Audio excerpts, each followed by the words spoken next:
Okay, dear students, so today we will continue from where we left in the previous video. So, if you remember, we discussed one type of first order non-linear partial differential equation, which we called as type 1, right? So, we will move ahead from there, and now let us start our second type. You can call it as type 2. As I told you yesterday also, in the previous video also, that as such there is no numbering. This we are calling them for our ease only. We are calling them type 1, type 2, type 3 and so on. Okay. So this type, how to identify?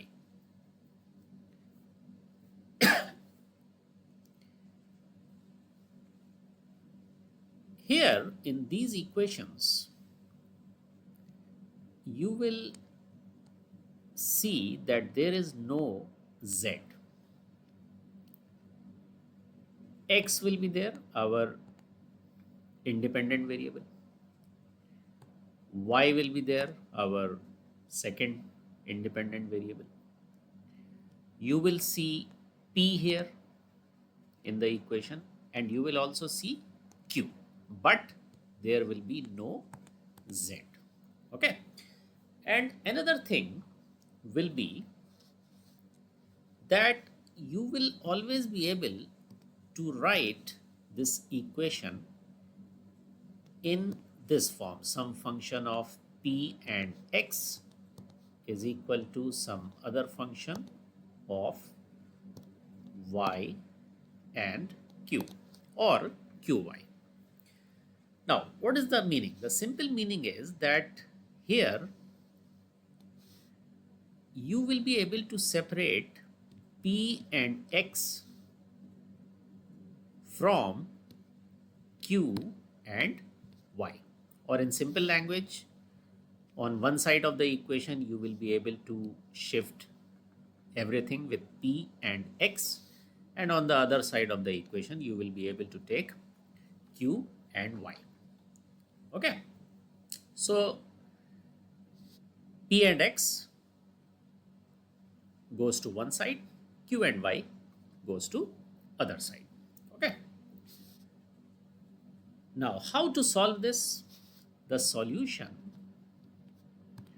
of these equations is given by z is equal to integration of p with respect to x plus integration of q with respect to y. And of course, when you are integrating, so there will be one constant of integration also. So now, whatever we have discussed just now, let us take a question and let's try to apply.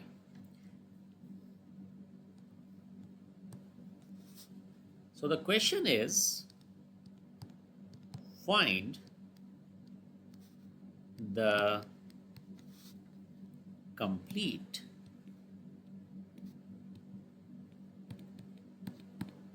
solution.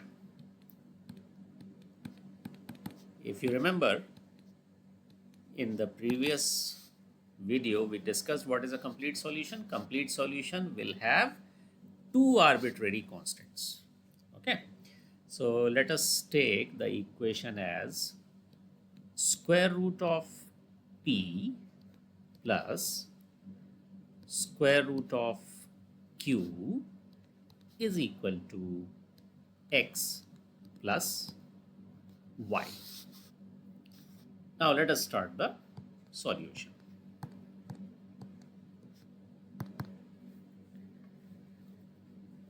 Now if you see here, that when we try to identify that which type of equation we have, it is very easy to observe that yes, there is no z in this equation, right? Now, second thing is, are we able to separate p and x from q and y?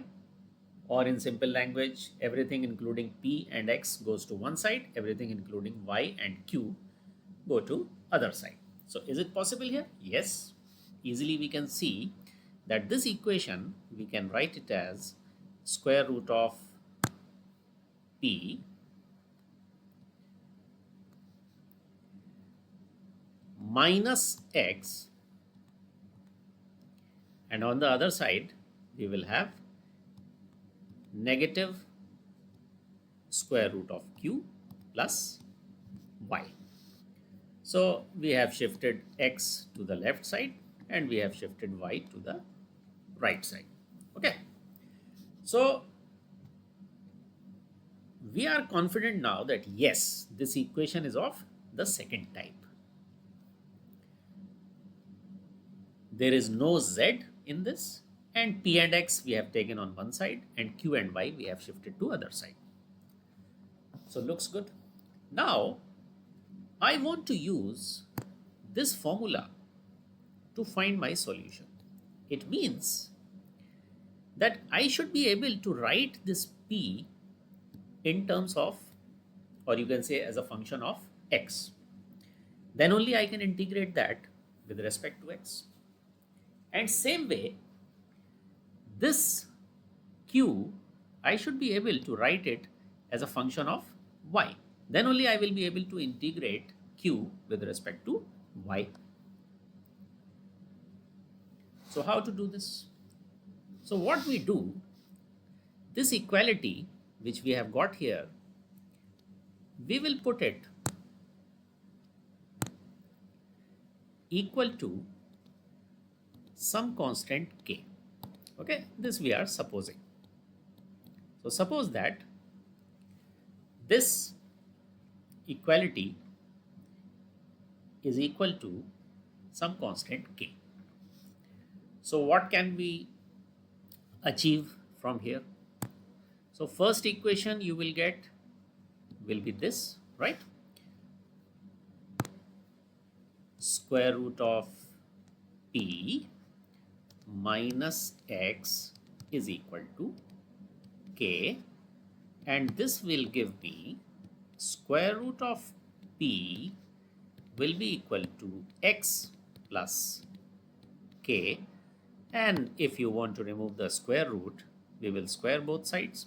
So we will get p is equal to x plus k whole square. Now if you see, I have succeeded in writing p as a function of x. Of course, k is a constant, so that's not a problem. Same way, the other equation, this one, what it will give me? This will give us minus square root of q plus y is equal to k.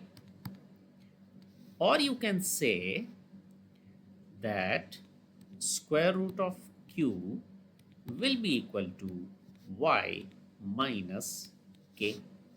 And again, if you take the square of both sides, you will see that q can be written as y minus k whole square.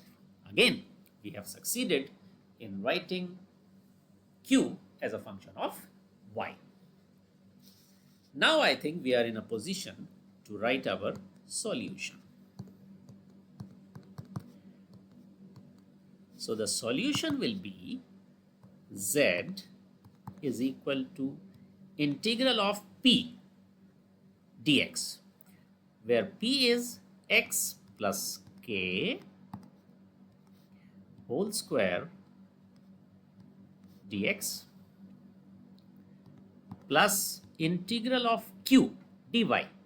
Q is y minus k whole square dy and some constant c. And this will give me z is equal to, because this x plus k is just a linear factor, and same way this y minus k is also linear, so you can integrate them directly. So this will give us x plus k power 3 over 3 plus y minus k power 3 over 3 plus constant c, which is the constant of integration. Now, can I say that this is a complete solution? Of course. Why? Because here we see only two arbitrary constants, that are k and c. So therefore, I am confident that yes, this is my complete solution. So this is our type 2. In the next video, I will continue with one more type, that will be, we will call it as type 3. Okay, so we will meet next time. Take care, all of you.